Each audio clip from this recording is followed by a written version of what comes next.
Guess I gotta be soon at 11:30. You gotta take off. All right, it's 11:30. It's on our beef. You gotta go down for a beef.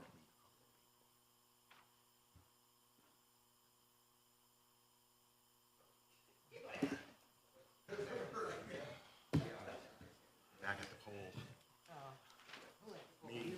You ain't at that pole clear.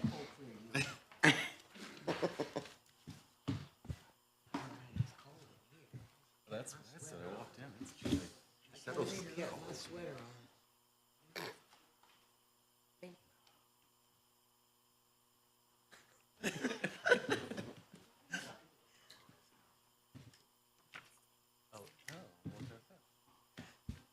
All right. Good morning, everybody. Thank you for coming to this Finance Committee meeting on the capital improvement plan, or pardon me, the capital investment plan. We have with us today President Hudson, and on the Finance Committee, Councilor Hogan, Councilor Monto, and Councilor Paniagua. We are also joined by Councilor Nave and Councilor Jones-Rouser, and we have with us the Budget Director, Tim Rudd. So I would like to start this meeting out today by asking you, Tim, to first explain the concept of a structural deficit and tell us how the plan in front of us relates to the structural deficit. Okay. I think I'm going to touch on it. Okay. I think I want to go through the presentation. Okay. Because I thought about how that goes a bit, but so if I could try that. Sure. So I mean, you have the plan already. You have the slideshow, and so you have a copy of the slides in front of you. They're also on the screen. So just what I'm planning is just the vision objectives, kind of to guide all the financial decisions. The big picture of the capital plan. So the capital plan is our 6-year kind of like investment strategy for our physical assets. And so they're a mix of things that we invest in that are cash, things like police cars that don't last a long time, so we pay with cash, and then things that we borrow for. So things that have a long, useful life, and so we pay over time to align with the period of time that we're using them. So we do all this planning because in the end, debt is not free. We have to pay for it, but you pay for it over time. So it's easy to lose sight of how much debt you're issuing. So if you issue more debt, you will pay for it over time, which can exacerbate a structural deficit. So a couple just vision objectives, the big picture, so going over kind of the total numbers for the 6-year plan. Then focusing on 2025. This plan is not like the budget, so you are not approving this plan. You approve each individual project as it comes through. So I think this is a good summary to have you understand what's coming on deck, and that's why I want to spend most of the time on the 2025 plan, because that's the items that are going to hopefully come through onto the agenda this year. Then go over the question of can we afford this from 2 perspectives. 1, the constitutional debt limit, and 2, the operating budget impact, which is what you're saying by asking about the structural deficit. And then just going over a summary of the changes from, we're trying to move toward a plan that is consistent and is long-term, so it doesn't have big variations from year to year. But so I highlight basically the last plan, what we added to each department, and what we adjusted in each department. So the vision that guides all this is always Syracuse will be a growing city that embraces diversity and creates opportunity for all. And we pursue that through the objectives of achieving fiscal sustainability, increasing economic growth and neighborhood stability, delivering city services effectively, efficiently, and equitably, and providing high-quality constituent engagement and response. So in theory, these are all investments that are trying to move us toward that. The next page is overwhelming with numbers. If you're really into this in the crowd, there's a couple extras if anybody wants to grab a physical copy. This has a lot of numbers, so I'm just going to try to explain what this is. So this first box is really the previous plan, and we look at it by department. So the general fund, when Councilor William asks, how will this affect our structural deficit, you're really talking about our operating budget. Our operating budget pays for the main departments like fire, parks, police, public works, engineering, IT, and NBD, with other smaller ones, but those are the ones that have capital plans.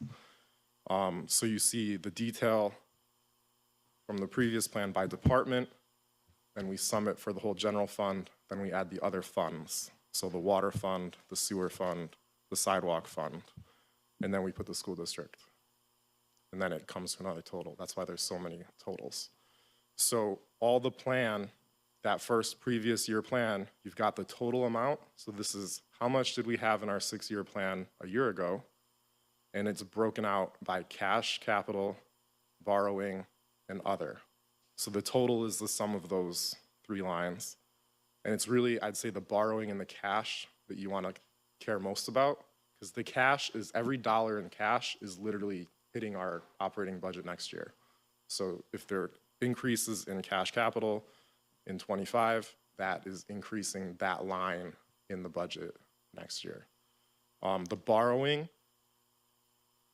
this is our planned amount to borrow. So sometimes capital projects move slowly or not at all, and then we don't actually end up issuing the debt for it. So we try to issue the debt when the project's actually happening, so we don't always issue all the debt that's in our plan. Other, my approach to this financial plan is to try to show comprehensively how much we're trying to invest, so it includes all the other sources that are contributing, which sometimes we're borrowing because we're leveraging into something bigger and we're attracting other money. So the other line I really try to show, we're doing this because in theory it's helping these bigger projects happen. But the other line can get a little, some projects are not funded. So they're in there and they're almost aspirational and they're seeking other funding. Sometimes they're large, like engineering projects for roads, like tip projects that are getting 80% reimbursed. So, but we try to show that. Any like CHIPS money that we're doing, our road recon, that doesn't show up anything in cash or borrowing, it's just all other because we get reimbursed for all of it. So that's kind of the big picture there. So I show the previous plan, then I show changes, and then I show the new values.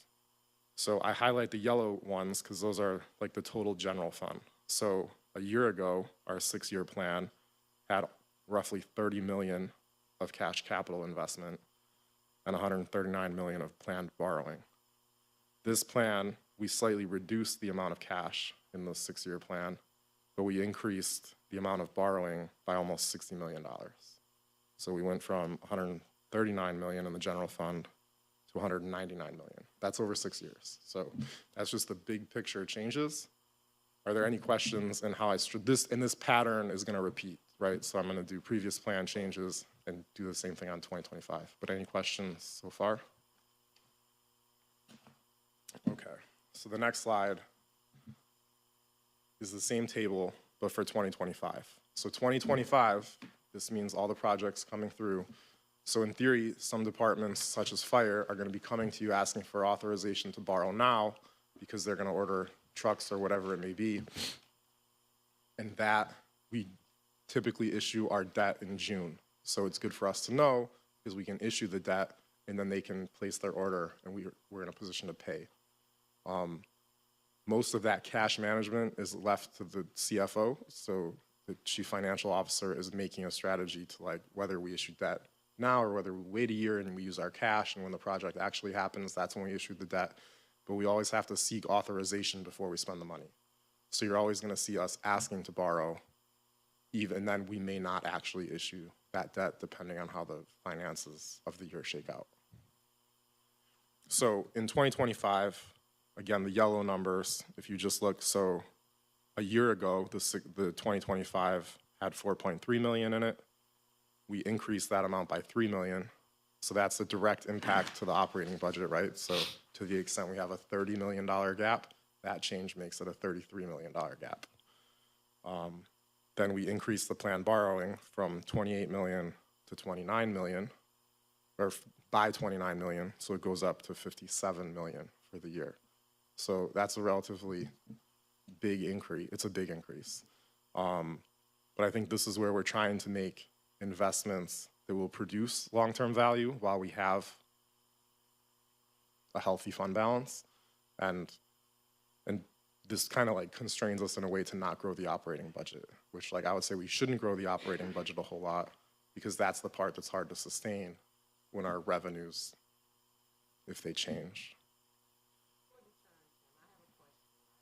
Because I'm looking in previous years, I see NBD is listed in here as a capital project. So that shouldn't, I looked at the different information. So it's a lot of DPW and engineering, so shouldn't that fall under their capital project? So that's a good observation. NBD has not had a capital plan before, which is, you can see they had zeros. And then you can also see that they have really huge other amounts. So when you just go NBD, you see they had zeros. Now you see they have a $147 million capital plan, which is kind of like, you go, what? But that's $9 million of borrowing from us that's trying to help activate their $137 million of what they want to be doing. And then if you look at the detail of NBD, which comes later, maybe it's worth just looking.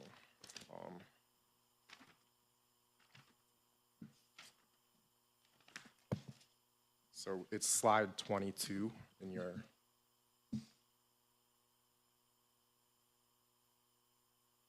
So here, NBD, you can see last year they didn't have anything. This year, they have 6 projects. The biggest one is the 15th Ward, which has a total of 133 million, but only 2.4 million of it's coming from the city. So that's borrowing to invest in the infrastructure, the public infrastructure there. In theory, that's like demonstrating commitment to help increase the odds of other people contributing to their overall investment plan. Then you also have 8 million for SDC infrastructure and road work that has 6 million of borrowing. I would say this is where the moment you make a plan, it sort of changes the next day. So when we made the plan, it was before the end of the year, right? We gave the plan to you by December 31st. We didn't have any bids for the SDC demolition. So we have that grant for whatever it is, 27, 29, whatever million to do work at SDC. And the bids came in much lower than we thought. So we think that grant will probably make it so we don't actually have to issue this debt, but we wanted it to be there so we had the opportunity to do it if the bids were high. So the railroad bridge, why are we paying for that? Shouldn't the railroad? So the railroad bridge is all other, so that's not got any city funding, but it is listed here. So Tim, in other words, the strategy that's being shared here is that we invest for physical improvements why we are able to like access, you know, we have a large cash balance. And then so in the future, we won't have to borrow so much, correct? Well, I mean, I think they're all assets that have long-lived lives, even the ones that are cash. So like police, if you're looking at 25, a year ago, so I guess I go back. Maybe I just go to police. But a year ago,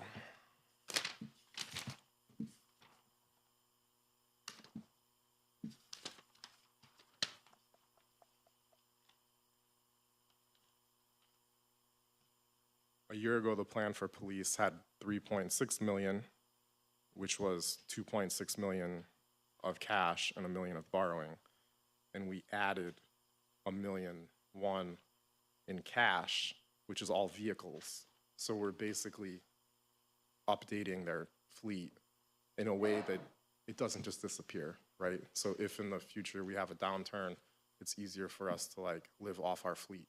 You could say the same thing of fire. So to the extent we're investing in fire trucks, those are long, they have value there that make it so we don't need to spend that money a year from now or 2 years from now. It's almost like in a way we're, I don't know if it's prepaying, but we're definitely putting ourselves in a stronger position to navigate financial uncertainty in the Yeah, we're future. balancing everything, basically. Trying. We're trying to balance everything. But I mean, I have to, you know, we haven't had transparency like this under previous administrations, so I have to, you know, that more or less we're planning this together. Because the structural deficit is going to be the structural deficit, and we're going to have to address it down the road. Yeah. So I think the worst thing we can do for the structural deficit is add positions to the operating budget. And I think probably the best thing we can do is spend our money in the capital plan on things that produce value for a long time, so that if we have to cut things, we don't have to worry about making those investments later. Because obviously, I mean, some of us who've been here for a while, we heard stories about the police cars that basically were falling apart during shifts and everything else because previous administrations chose to just repair instead of like buying new. And there's some structural changes there too, where they may need more cars because of the new work schedule and the way they distribute staff. So I think it's a necessary investment for them. But again, that's like, we make $1 million extra for this year, but it returns to the lower value next year. So we're not permanently increasing the planned purchase of police cars. How much do we have in borrowed funds? Total amount? Good question. Okay, so before I go there, because any other questions on the changes about 2025? I will try to go through each department at the end, but this, any questions on the big numbers or the specific 2025 numbers before I go to like, can we afford it, which is really kind of what Councilor Nave is talking about.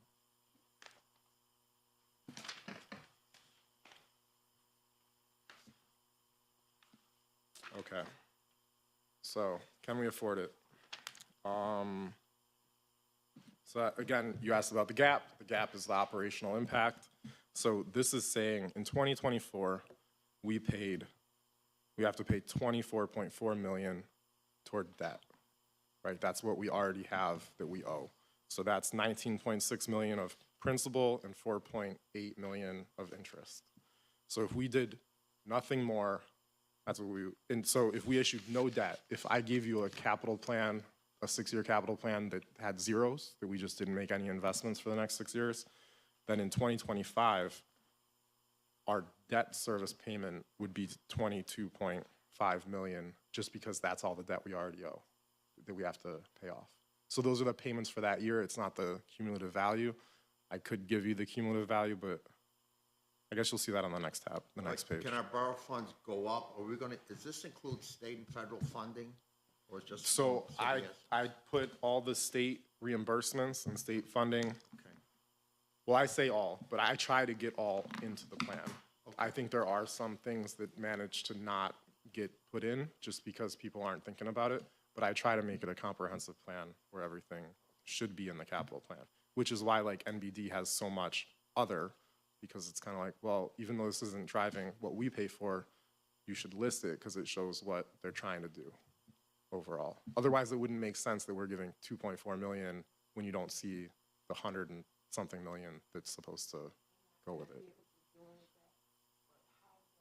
The other departments, how do they log that? For better word. How do they log what? What they're actually doing when it comes to DPW, how we can how.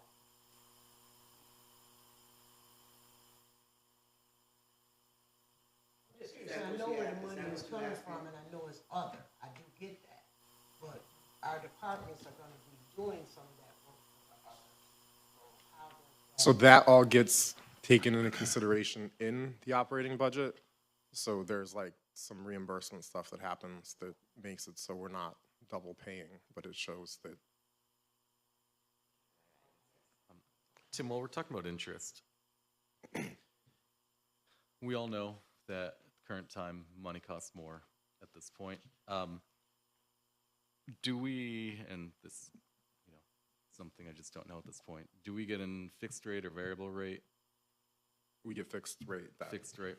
Gotcha. So, you know, So seems like I we're think what you're, borrowing a lot right now when money also costs a lot? Well, so, okay, let me go through this first and then I'll come back to that. But, so, in 2025, if we didn't issue any debt, we'd be paying 25 of the upcoming budget cycle, right? And if we issue all the debt in this plan, which remember, it's a really big number, right? It's like 60 million, so, and we already said 6 million of it probably isn't gonna happen because of STC. So we're likely to have a lower number than that.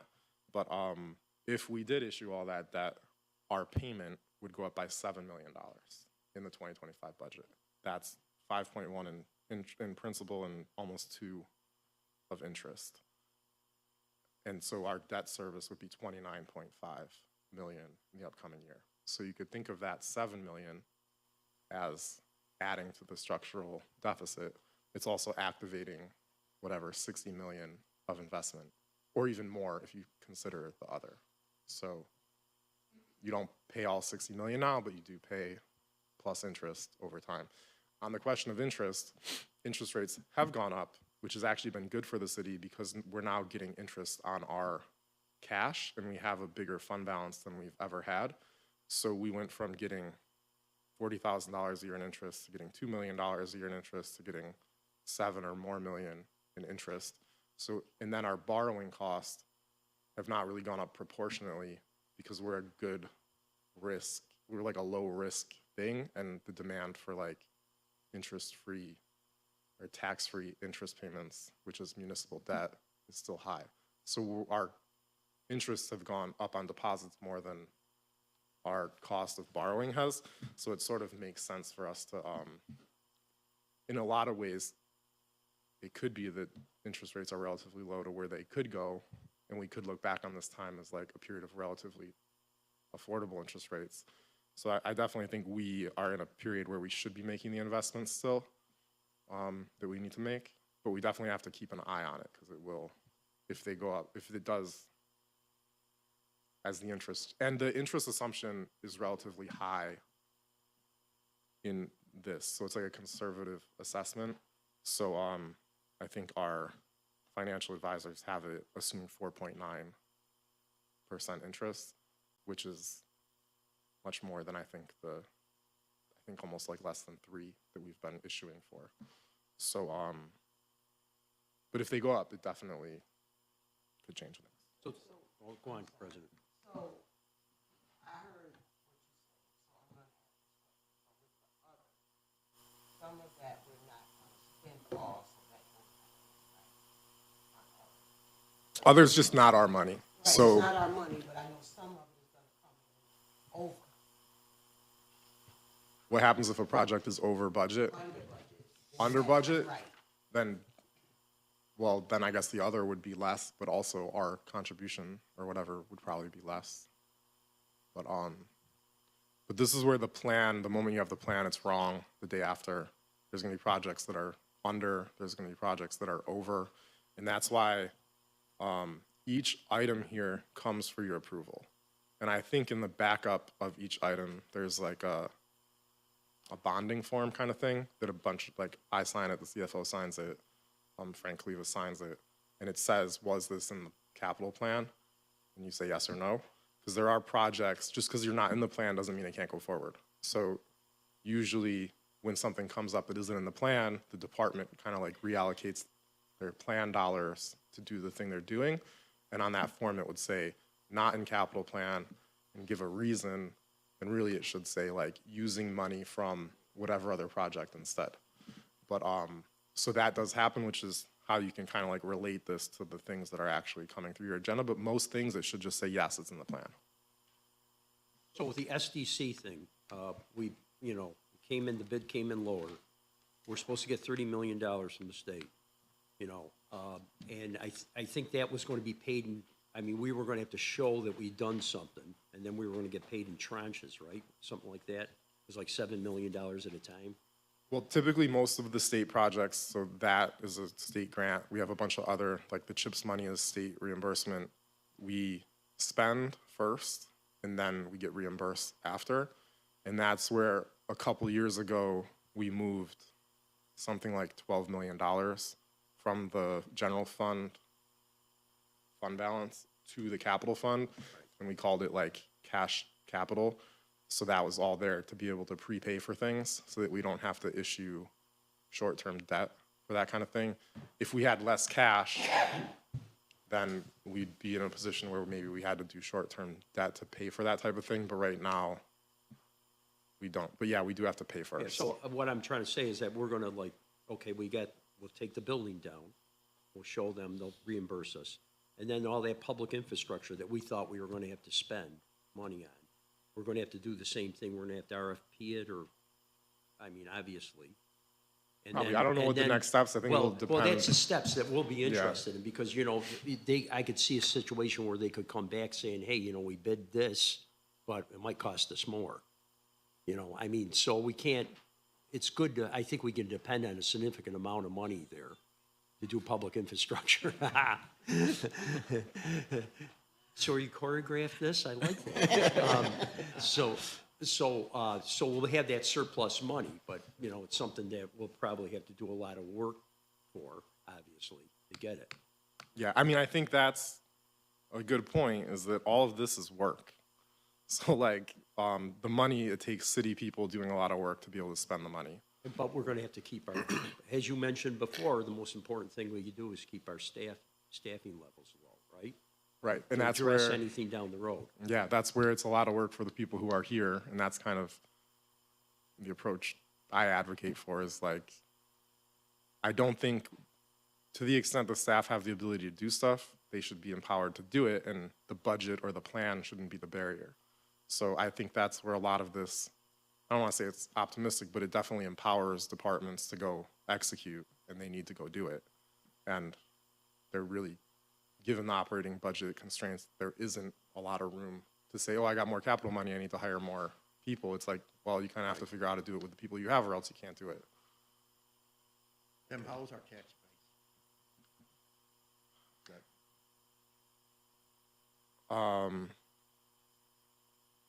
In terms of like, Well, I'm concerned that, as St. Joseph Hospital expands, Syracuse University expands, they're taking over properties and they're nonprofit. well, we tried to tax St. Joe's last year. Okay. but I'm just kidding. It was inside joke. That was a tough joke. That was, we can laugh about it now. So, that's where, so our tax base is so important when we talk about, sure, we don't look on the horizon, trying to raise the tax on the taxpayers again, but I'm concerned is our tax base is in a road. So, I mean, I think that's a good question to ask, and probably better to delve into a little more around the operating budget, because that's where we will be talking about changes in assessment, whether to do a reval, what that means for our ability to collect taxes, and all of that. It definitely plays here, but probably want a little more deep dive than I can give at the moment. Okay. So on this, can we afford, going back, so that's kind of the impact on the first year, right? Is if we did everything, 7 million, will we do 7 million worth, which is 60 million of projects? I don't know, we'll see. So the next slide has basically our entire debt. This, maybe Councilor Nave, this is what you were asking before, how much do we owe? Right. I guess you could say we owe $146 million right now on the general fund, which is the principal column. And then you can see our interest, so that's our current debt. And so this shows that if we did everything in the CIP, we would go from, it increases. You could see how the payment changes. So like in 2025, we go from 2.5 million to 29.5 million.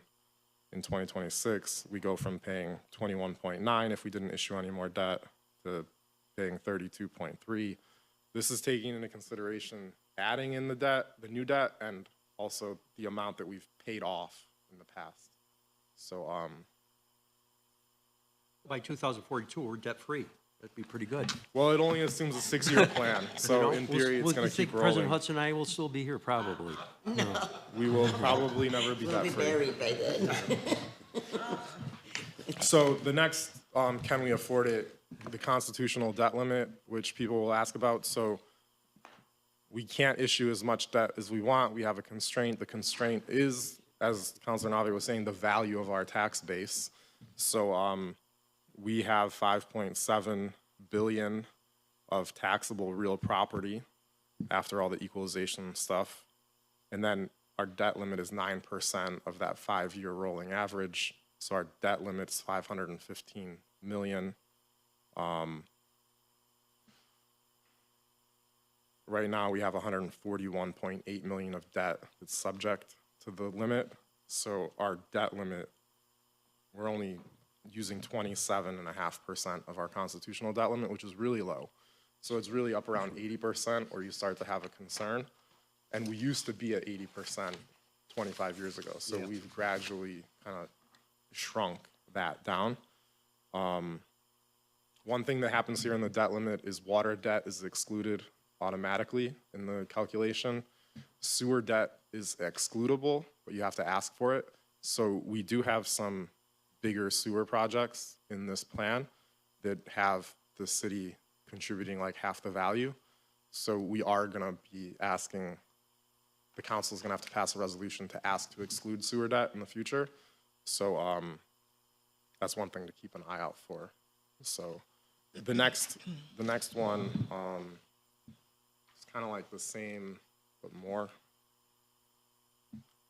So this shows, it's that first column again, so we're at 27.5% of our debt.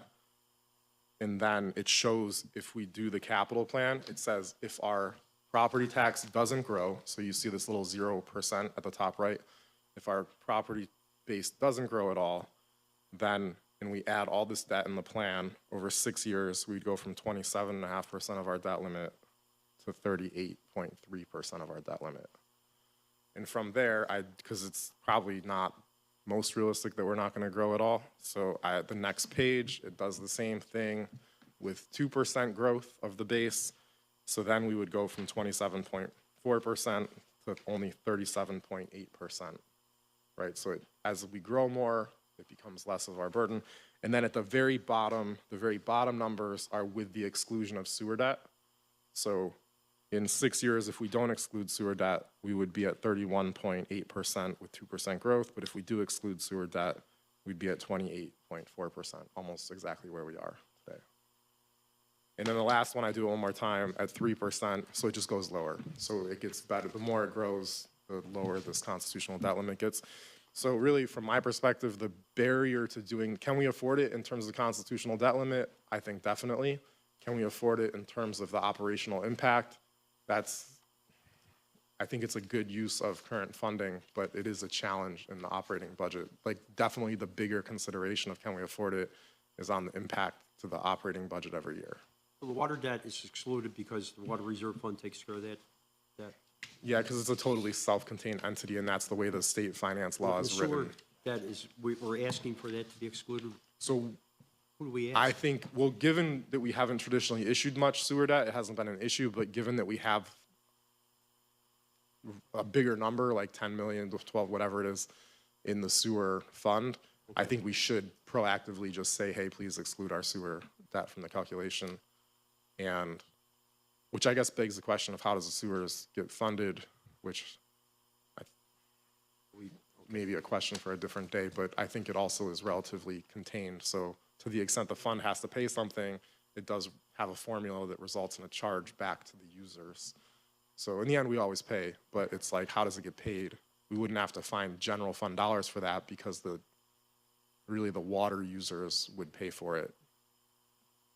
So one other, Councilor Nave touched upon it, and I know you probably are amassing the figures on this at some point, but, you know, what I would like, I know the municipal sidewalk fund and all that, and, you know, and then we're charging a fee to because down the road, we might have to charge fees for other things.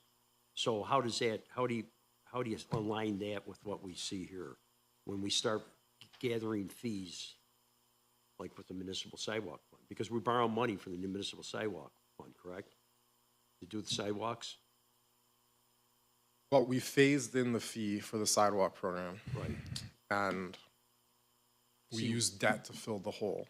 Right. So I think it was debt that was fund specific. So I think it's it's sidewalk fund. So in theory, the sidewalk fund has to pay for that to the extent.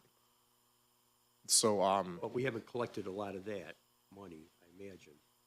So I just think the council at some point will want to know, want to know like the fund, what we're bonding for and how we're paying for the bonding. And at some point, maybe what the fees that we generate can pay for the bonding for that. That was the idea, wasn't it? well, like sidewalk fund is I think a good thing because it was, structured to sustain itself. So you don't have to contribute general fund dollars annually, so it's not exacerbating our fund balance, our structural deficit. But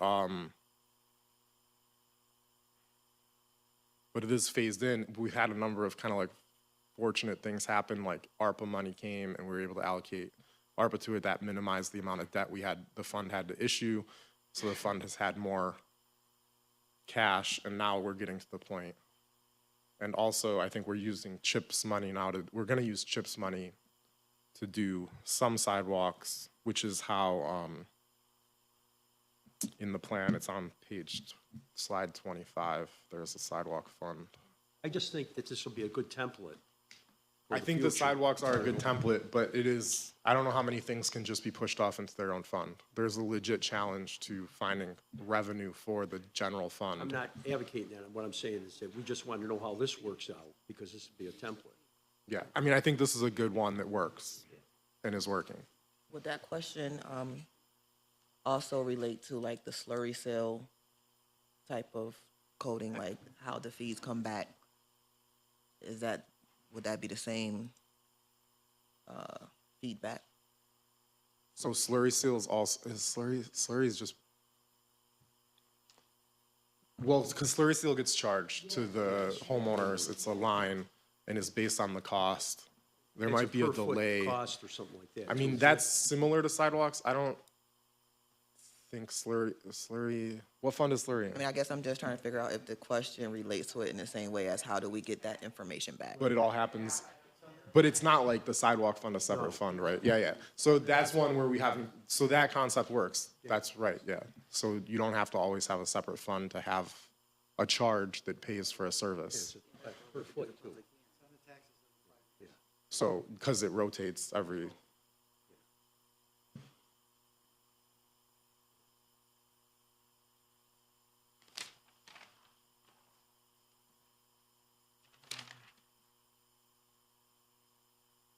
Any other questions so far? So I was thinking we just take time to look at each, I think maybe Councilor Gathers will probably, well, at some point, we'll have a meeting on the sidewalk. I think that is important for the public to see how that works yeah. out. I would say any of Sounds these good. projects that you're really into, you should hold a hearing and you should vet it more. I did notice there's a Near East fire station on this, too. Seems like somebody, So that's where I'm Brought that going, up is to many years fire. ago. Fire's the first one. So fire's slide 12. So we had a page station 12. up there one time, but that was closed. So this shows fire's previous plan. So a year ago, and this is only looking at 2025. So a year ago, 2025 had 6.6 million of planned investment for fire, with 29,000 of cash, 6.6 million of other. And then this year, we added 2 million of borrowing to buy another aerial truck, and then 150,000 to buy specialty apparatus, which are also basically expensive vehicles. And then we have this issue of the fire station. So this is it's basically an unfunded need. So it's by the fire department would like a new fire station. We don't have the money to do it ourselves, so we put it on here so that it's clear they're asking for it. And This is interesting because I think that's part of the strategy as we anticipate more people living on the east side. Right. A lot more people are living. So how do we, these Yeah. anticipations, how we're going to take care of the future. Deputy Mayor Sharon Owens, as you all remember, Chief Mons had brought up that concern as we expand and needing another fire station on the east side. So we're assessing Station 7 now. Engineering took the lead to really look at what it would cost us to renovate that. So that report, I believe the T's are crossed and the I's are dotted. We're going to evaluate that and then look at, based on that, whether a new build is another option. Is there any ballpark yet what that would cost to get that back up and running? Or I we just- don't remember. And Mary is, oh, Frank knows.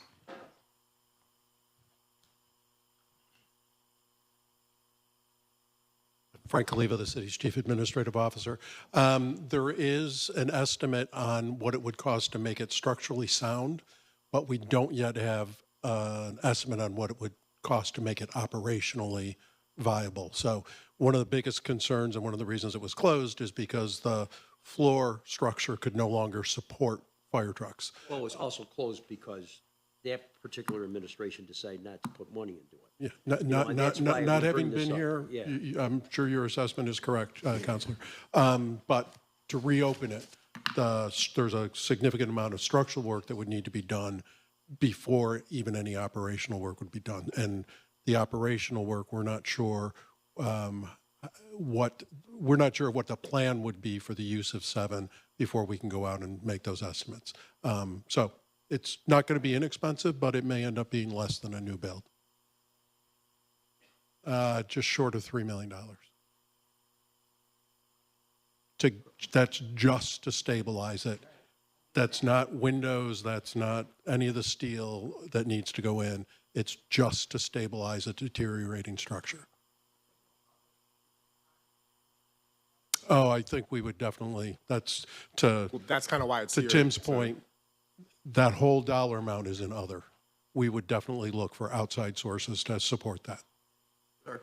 So it's also going to benefit covered area Syracuse University. So what, we should bring Syracuse University. Now, you're here one more time. I think Syracuse University should get into this discussion, because we're going to be serving. Syracuse University should get into it. I think all those developers that's building apartments we didn't ask for should get into it, because it's gonna be protecting their property. We'll be looking for outside sources. Can I bring up a different angle? Staffing. We just heard from Tim, he said that what we want to avoid is adding positions to the operating budget.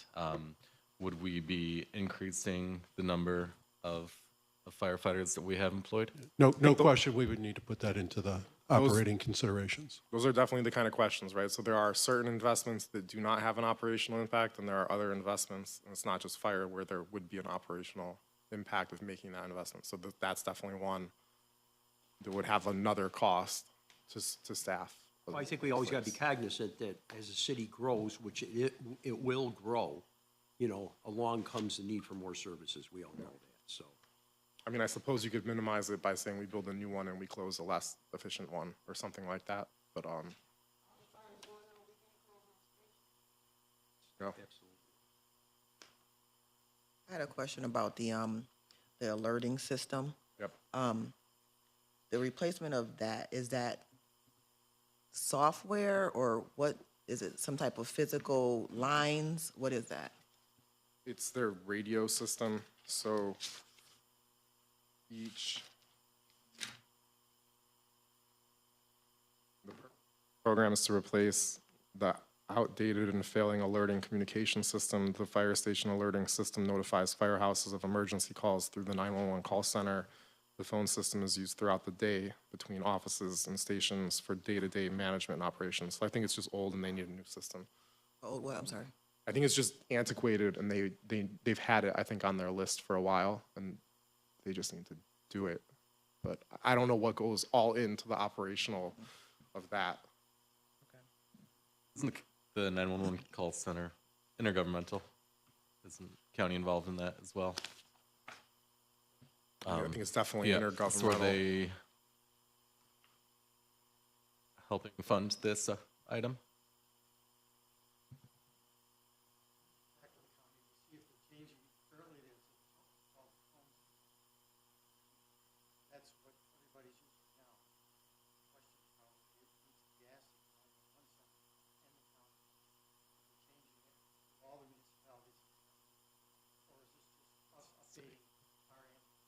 I kind of think this is our end of the system, but obviously would have to integrate, but somebody else from the fire department would be better versed.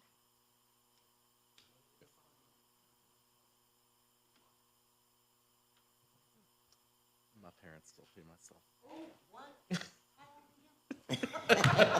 I guess one more question before we move off of fire.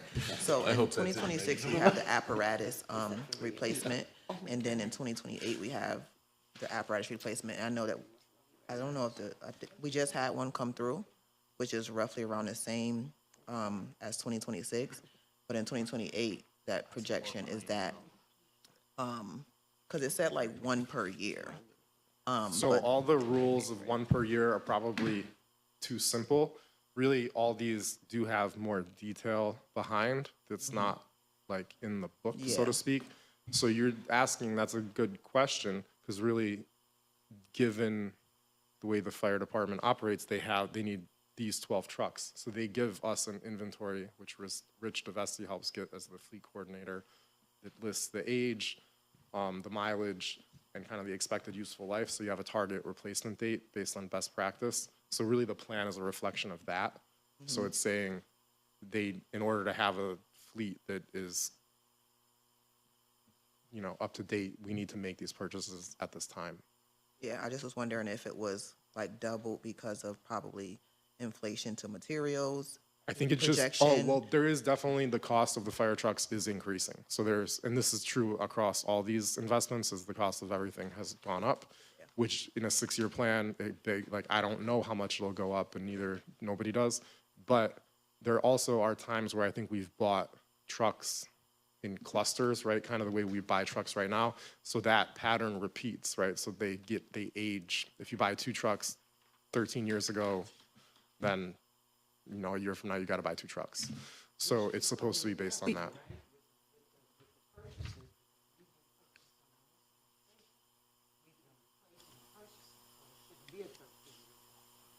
That's a question Tim has been asking the fire department in particular. When are we going to get to the point where we've right-sized? So we ran into this problem with their apparatus in particular and DPW, as you all know it, that we had to catch up on the trucks. So part of this is really right-sizing old equipment to newer equipment.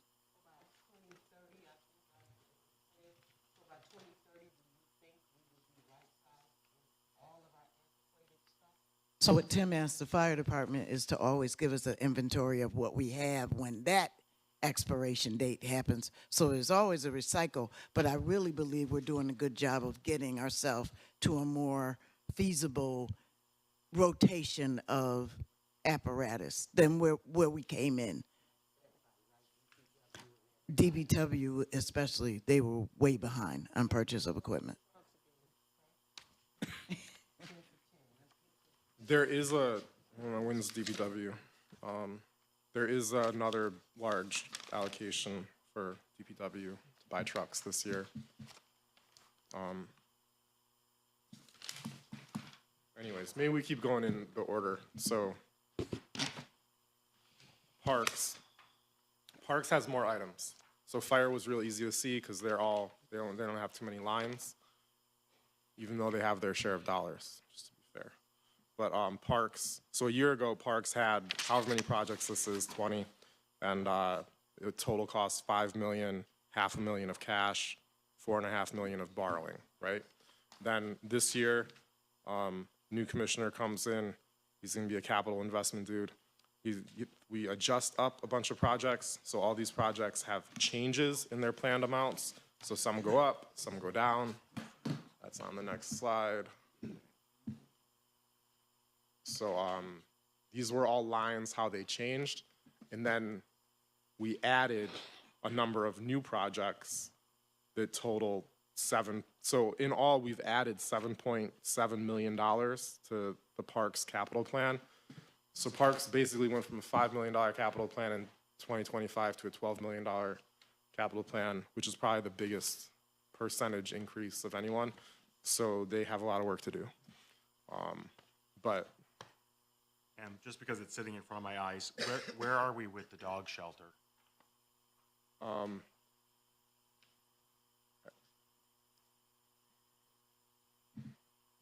Just because let me say that is we're at a crisis point with dogs in this city. There's no place to put them, so.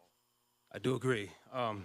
And to be honest, I work on this every day. I don't even know where to begin. So I've been Tony Williams, Commissioner. Tony Williams, Commissioner of Parks. So I've been Commissioner of Parks for 5 months now. This has been something, the dog shelter, that they've been working on since, for quite some time. We meet weekly, bi-weekly on this. It's a limited amount of property. It's a limited amount of property that we can use, but we're in a good space. Actually, we have a meeting tomorrow. We got four properties that we're going to be looking at and going over. And when we meet with everybody. It's assessment, it's engineering, it's MBD. It's like, yeah, we have the shelter providers. We're giving a diligent effort on this. But the fact of the matter is, in 2025, the guidelines for state shelters change, right? So our shelter providers currently won't make the mark, right? Because it's going to be a significant financial impact, to them to be able to make these upgrades to HVAC and to meet these other standards. So basically, I say that to say we have a timeline. We need to find a location within this calendar year, and then we need to hit construction in early 2025. So I know it's been long overdue, but we're giving a diligent effort. And just to let you know, I'm well aware of the dog problem. Like right now, we're constantly working with the shelter providers. I'm working with dog control. So I see the numbers, right? I see the numbers that others probably don't see, and it is scary. I don't even want to say it on the mic right now, but we're working hard. But currently, we have a shelter provider, Parks and Rec. We have 46 large kennels there. We have kennels there, and then we have then the dogs go over to Second Chance for adoption. We have kennels there. That was a that was a new initiative by the city to kind of offset a little bit, right? And now we're in talks with the SPCA. I was just in a meeting with the new director last week, and he's willing to open up some kennels at the SPCA. So we're currently working in contracts to go send over to them so we can have additional kennels to kind of give a little relief. Dog control every day, I'd like to just give a shout out to them because they have a tough job. So we're trying to give some relief. But really, it's a foundational problem. It's not like the city can only do what they can do, right? But it's a foundational problem with, I'm not even going to say what contributes to it. The first thing that comes to mind is breeding, right? And then financial troubles and education. So we are trying to push hard so we can, get to the foundation of it with education. And I mean, I'm even at the point where I'd like to, just see what see how we are attacking these folks that we do catch, breeding, right? Maybe we need stiffer punishment. Maybe we need. I don't know if I want to go there, but really, it's a problem. Because I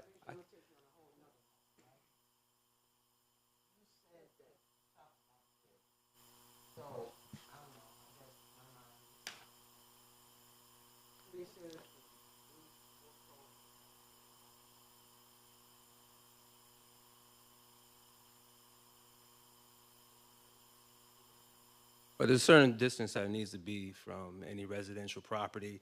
There's New York State guidelines for it. But I like where you're going with that because that's where I'm going also. Because traditionally we have been, following these guidelines. But I think the whole group in totality is at the point where we're ready to ask for variances, right? We're ready to ask for variances so we can do something that's not traditionally done because we've already exhausted other efforts. So when I say a variance, it would be trying to, think outside the box at some of those properties possibly that you're mentioning, or just on efforts that aren't usually approached. Like we would have to ask for a variance, but that's where we're at right now. Another problem we have a lot of loose dogs. People are letting their dogs off the collar, So into the parks, and I want to get off the issue, but what this is, and you see dogs are loose or they just don't want them. And so this adds to your burden, and this also adds to a burden to drivers. How many times we're driving and all of a sudden you see a dog in the road? So this is a problem as well. Yeah, and it's so not easy. That speaks to like the foundational kind of problem that I Commissioner, if spoke you're about. talking this has been an issue for many, many years. It's not the first time dogs have been stored at the Parks Department, believe me. I mean, this is something we have to address, and what I've seen of Commissioner Williams and his staff, I think we're on the right trail here. I think it's going to happen. Absolutely. So, And I do understand that the things that we're talking about now, the things that we're doing, and CIPs and all that stuff, all of this is hard. But we have to all figure out a way, as you said, to move forward, operational, structural, all of that. Because these are hard things that we have to do with limited resources. I think to kind of put it back to the plan is, I think the dominant philosophy here is the plan shouldn't be a barrier to doing what we need to do. So like, I think the dog shelter is a pretty good example of how the plan is not perfect. A year ago, we put $2 million in for the dog shelter. It didn't really move forward because there's all these different pieces, but they're still doing a lot on how to deal with the dog shelter. And then, so we have $1 million in there now. Is the $1 million a right number? I don't know, but we need something there because there's clearly a problem. So it's there if we find the right solution. I But think I'm sorry, sir. The $1 million would probably be good for us to get into a location, right? Probably not construction, but it would get us into a property. And that's what we hope to accomplish during this calendar year. Commissioner, would I be able to get the information at the state guidelines for that? Can you get that to me? Absolutely. And one last thing before you move on, unless there's any other questions. Sankofa Park is not listed in any of this. The stage needed to have plexi replacement behind the little swan design. I mentioned that last year to someone, but it's not in the plan. Okay. That is very minor. Yeah, if that's minor, it could be in one of our park improvement lines. As you can see, we're a little different. We can't really put everything on there, but to your point, Council, I'd like to connect with you later and we can discuss. Is your capital project in there? I think we did put, oh yeah, we got you covered, Counselor. If there's a will, there's a way. I did notice that President Hudson's favorite park is on the back of this picture, Franklin Park, where you always have plenty of comments about Franklin Park, President Hudson. And I guess I'll bring up something that I did mention to a couple counselors the other day, since everyone is in the room. I don't remember the name of the park, but it's the park up on Union Park. There seems to be a lot of activity for homeless individuals, and they have taken over the playground equipment, creating shelter. And this is to everyone in the room. How do we handle that? Maybe it's not an answer you can give right now, but. Well, I mean, it's another problem that's, across the city. Lieutenant Malinowski, in SEPTED, he's out there every day working, and he's only a phone call away from me. We talk often, so I can connect with him and we can look into that.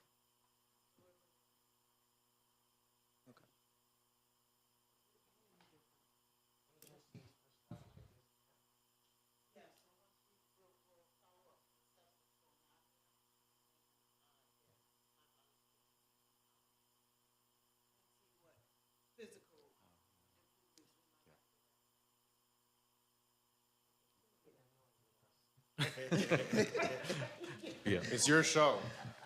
Good? I do think in the interest of time, because we're going to run out of time, I would just highlight a couple things, because I know this is probably as much as you're going to pay attention to this, so like now's the time. So if you just look at DPW, we went over police. I mean, here you can see road recon on slide 17. So like 10.3 of road recon, that's all other, because it's CHIPS reimbursed. In terms of like the changes, so we had 4 million and 25 for carts a year ago. This year, we do add 2.5 million of borrowing to the equipment line to buy new trash trucks. So that's like one of these one-time investments that will be there in the future and we don't need to do every year. So Tim, think about vehicles. It shows up on a number of different departments. Are we thinking about going electric or hybrid? I know that there's a higher initial cost, but over roughly 5-year period, there seems to be savings. I think there's thinking. I'm Rich DeVesti, Fleet Director. Yeah, I've been going to conferences, and Syracuse University is going to do a study. National Grid did a study. There's not a lot of power in the city for us to do it. But yes, I've been working on it for several months now. Thank you. And we'll probably have 4 studies done so we can take the best of the 4. But yeah, we're moving in that direction. Thank you very much.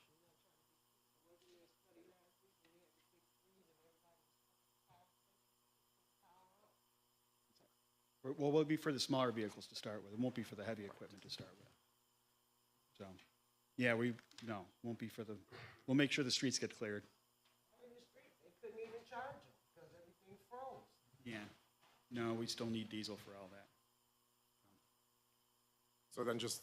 So engineering, when you look at them, they have a lot of these leveraged projects that are getting 80% reimbursed. So things like Walton Street, like it's a $4.5 million project. We're just issuing $900,000 in debt, but here you can see how we're really like leveraging and getting more bang for our buck, which I think is good. We skipped over the police. I just wanted to ask a question on, We didn't skip over, we talked about them early. We But did? no, but go ahead, okay, ask police. well, yeah. the cameras, I would never skip over the police. I wanted to ask about the cameras. It said replacement of multiple cameras, but I just wanted to know if that was gonna be, is that reimbursable from the state or anything? No, so the state does often give grants to pay for camera installation, but then we have the issue of like them getting old. So we do have a line, this is a repeating line, it's not a one-time line, but we do put it was $350,000 a year ago. We try to increase it based on inflation, but there's a budget for cops camera replacement that we pay for once they're installed. Okay. But a lot of the new So it's ones just- are still state funded, but then they need support. Yeah, okay, that's what I'm asking you, because you're saying install, so once they're state funded and then we install them, they're ours. Yeah, so Okay. 10 years later, when they stop working, we kind of have to go back and put a Okay. new one in. Okay. I know you did keep stopping, but let me ask you this question. On 2025 DP I see yesterday at council, Okay. he talked about the pole diggers, so why is it on here? Because when we issue the debt, they bring it to you anytime after I issue the plan. So anytime starting January 1st, they'll put in their legislation. Because in theory, they're asking permission because we could have to issue that in June in order for you to buy it in 25. So any of these items you can see coming through now. Yeah. Some of The- them, the the cash fire capital ones, you vehicles. wait till July 1st, but. The ones that's gonna, be ordered or, there's a reason why they're putting that request, mainly fire, the trucks. We shouldn't get bombarded with 24, 25. Yeah, there have been certain projects that have whatever inventory problems where it takes time for delivery that didn't used to. So fire trucks is probably the biggest example of a multi-year hold to get things delivered. Those went through last voting session. Fire's really good at being on top of it and asking for it the first day they're eligible to ask for it.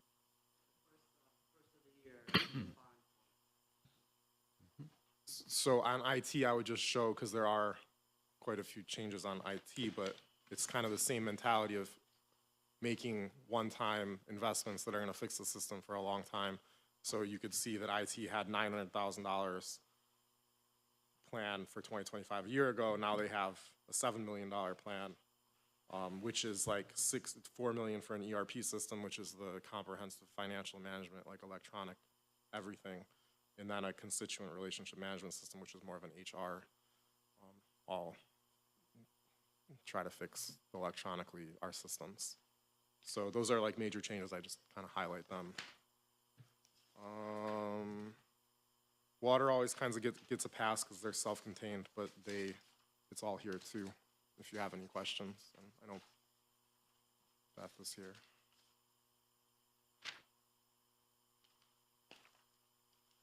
And last, just because I mentioned doing the sewer exclusion, so a year ago we had a plan with sewers are on page 24, but the plan had 2.9 million of sewer projects, which is just a general recurring recon and equipment line, but we have these,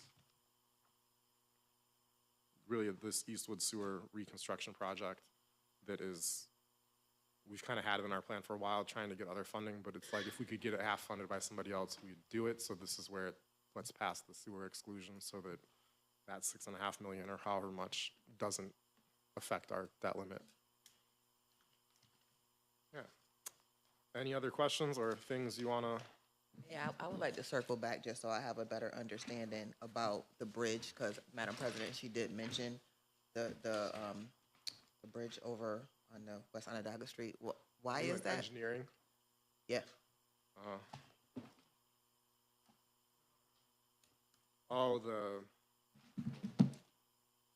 Why is it on the plan? I think it's, so it's not funded with city money, but, I mean, I think it's there because there's a desire to do something, but use other people's money for it. Okay, so I thought she asked, was it our responsibility? And you Sorry, said just yeah. John Kivlin, Department of Engineering.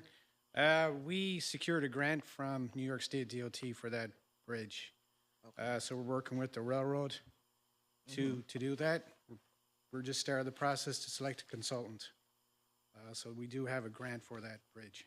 But the question is, why isn't the railroad company responsible? Why aren't they doing the work? The city and the railroad discussed it, and there was a grant application. It was a joint application, but due to the grant, only the grant could go to the city.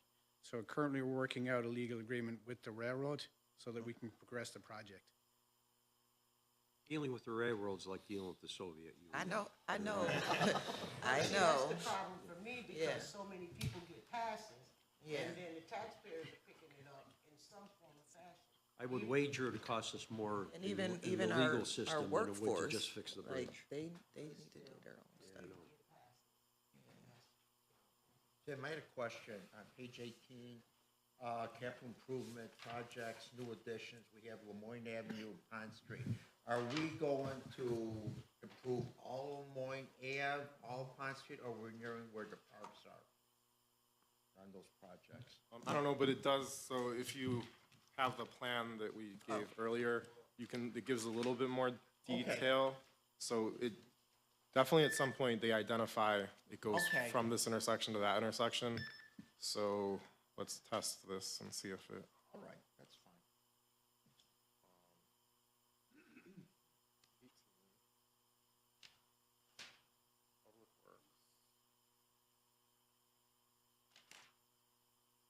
And I just want to say that I am happy to see that Brighton Ave is getting redone. I've worked that way for 11 years, and I always drove in the middle of the road because of all of the bumps and the sewer grates that like stick up more than they need to. Right, right. Anything else for our budget director? Good job there, Tim. Thank you, Tim. Yeah. thank you. Thank you for your time. Thank you for Tim. taking the time. Question.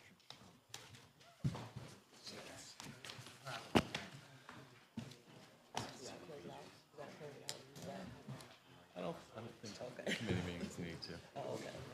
Hello, Counselor. Thank you, Tim. Still pay yourself a little, sign me up, bro.